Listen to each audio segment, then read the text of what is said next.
In the first arc of our epic D&D adventure, a grand meeting was held. A meeting to save the world as we knew it. All the races of the world gathered and gave speeches on why they should be the ones to help save the world. 4 races were chosen with a leader from each, with the humans being chosen as the grand leader for the group. Our intrepid heroes found themselves in the midst of a bar fight that quickly escalated into a full-blown battle against a group of humans, orcs, and dwarves. Revan, Nepharo, and Shagit, representing the Elven, Tiefling, and Deep Gnome races, respectively, were joined by a drunken Kenku named Waxwing, who proved to be an unexpectedly valuable ally in combat. But the excitement was far from over. As they fled the burning city, the group found themselves aboard a ship with a motley crew of characters, including a pirate captain and his first mate. Waxwing accidentally killed the captain in a drunken mishap, and Shagit's attempt to steal from the first mate ended with him losing a finger as punishment. Their journey towards the Dwarven Kingdom was rife with challenges and unexpected twists. Along the way, they encountered Zim, a mysterious and enigmatic figure who alternately helped and hindered the group's progress. Though his true motivations remained unclear, the group found themselves increasingly reliant on his assistance as they navigated the dangerous terrain.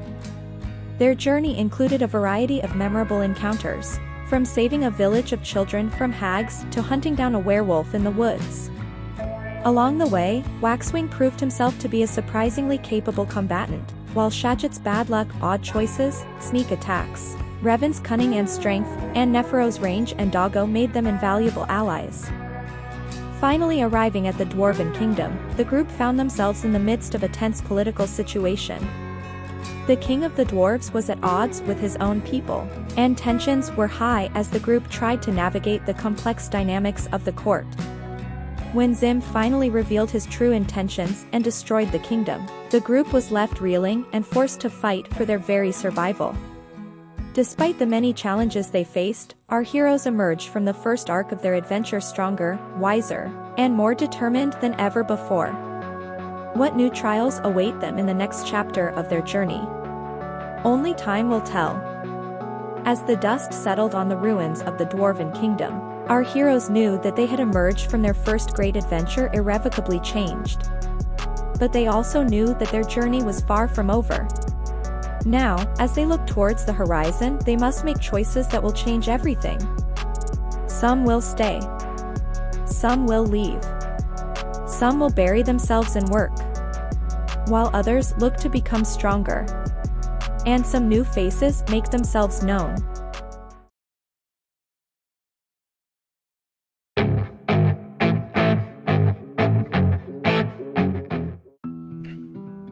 As the dust settles and the reality of the devastation caused by Zim sinks in, Fizz feels the weight of his duty to the people of Iron Peak heavier than ever.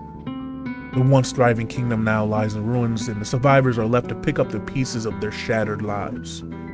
Fizz's own wounds are severe, but he knows that he must push past the pain and grief he is in to help the people through this dark time. During the 2 months of recovery, Fizz focuses on leading rescue efforts, putting his knowledge of the mountains and his connection to the natural world to good use. He is often seen organizing teams to search for survivors trapped beneath the rubble, providing healing and support to the injured, and offering spiritual guidance to those who have lost hope. As the community of refugees begins to take shape, Fizz is looked upon as a leader, a beacon of hope in their darkest hour. While he is fundamentally opposed to the idea of becoming the king, Fizz embraces his role as the de facto leader of the former kingdom of Iron Peak. He works tirelessly to ensure the temporary shelters are built, food and water are distributed, and the people's basic needs are met. In the process of rebuilding, Fizz remains a pillar of strength and resilience for his people. His action inspired those around him to come together and work towards a common goal of recovery. He sets up councils and committees to address the various challenges faced by the refugees, ensuring that the most vulnerable among them are given the care and attention they need. Throughout this time, Fizz grieves for the loss of his homeland, the king, and the countless lives that have been lost. However, he understands that there is no time to dwell on the past. Instead, he channels his grief into action, working towards the future and the restoration of Iron Peak. As months go by and the efforts to rebuild the kingdom continue, Fizz remains a steadfast leader, guiding his people on the path towards recovery.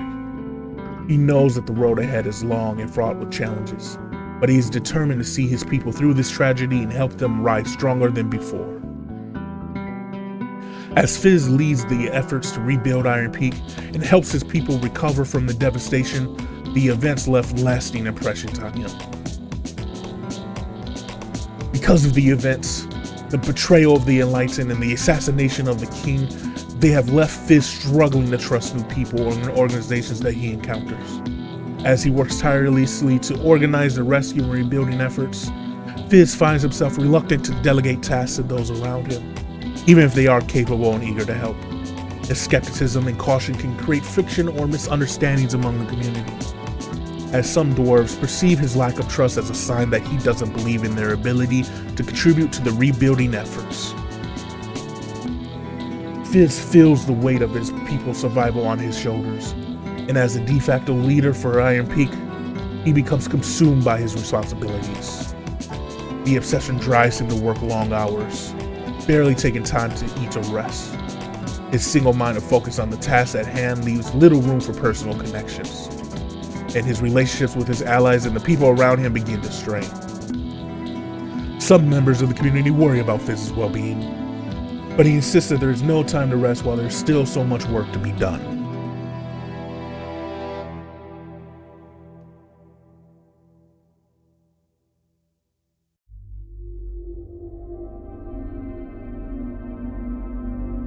Growing up, I spent years training with my parents. They also pushed me knowing that I had potential to do good in this world. But little did they know where it would all lead. We eventually took from training in the fields to the battlefield, fighting enlightened. Little did we know what that would lead us. They always warned me of the family battle axe and how it should never be wielded in battle. I believed them. I didn't want to, but I had no choice when the fight came to us. It was in the middle of the night. I woke up to clanging metal. My axe was put away in the shed outside. I had nothing left. I saw my own brother get slaughtered as soon as I got up and went to investigate the commotion. I needed to save my family, so I did the only thing I could do. I ran back inside and grabbed the battle axe. Charging outside, I started fighting, not noticing what the axe was doing to me. I grew more and more furious, fighting anything that was near me. It wasn't until after the fact that I noticed what I did. My rage took everything from me. I killed the Enlightened, but at what cost? I not only killed the Enlightened, but the rest of my family, my father, my mother, my sister. It took some time for me to notice what the battle axe did to me. I was always warned to stay away from it. I had only wished that they warned me that the curse it inflicts on me. I can't get away from it as much as I want to. Every time I use it, I lose all control. I attack anything and everything around me, slaughtering my enemies, but also my friends. I have swore that I would fight alone and slay the Enlightened. But as this fight continues, it is not a fight I can do on my own. I need to seek out a group who can understand and is willing to take the risk.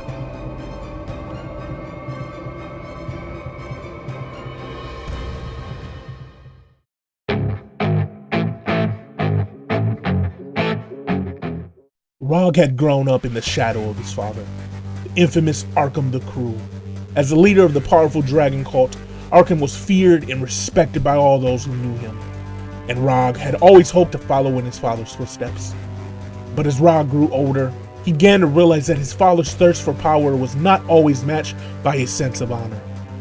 Rog witnessed his father pledging allegiance to Zim, a mysterious and malevolent figure who seemed to care for nothing but his own agenda. It was clear to Rog that Zim and his father were up to no good, but he couldn't quite put his finger on what they were planning. But one day, Rog overheard Zim and his father discussing their plans to destroy the Dwarven kingdom. Shocked and appalled by what he heard, Rog knew he could not stand by idly and watch his father and Zim destroy everything. Gathering his courage, Rog made the difficult decision to leave his kingdom and set out on a dangerous journey to find the Dwarven kingdom and warn everybody there of what was about to happen. Rog knew that he would be putting himself in great danger by defying his father and Zim, but he also knew that he could not stand by and let evil triumph. As he journeyed through treacherous terrain and faced countless challenges, Rog drew strength from the memory of his father's teaching. He knew that his father, despite his flaws, had always been a fierce warrior. Rog hoped that he could harness some of that strength and cunning as he sought to bring down Zim and save everyone. But as he arrived to the Dwarven kingdom, he was too late.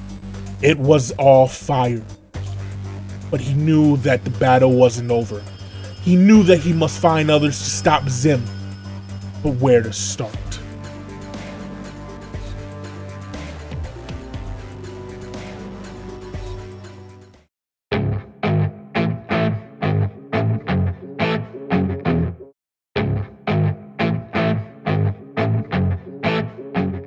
Are awakened by an awful smell. As they look to their campfire, they see Shagit, murdered, laid on the fire pit. As they look around, they don't see Nepharo. They don't see Fizz. It is just them left.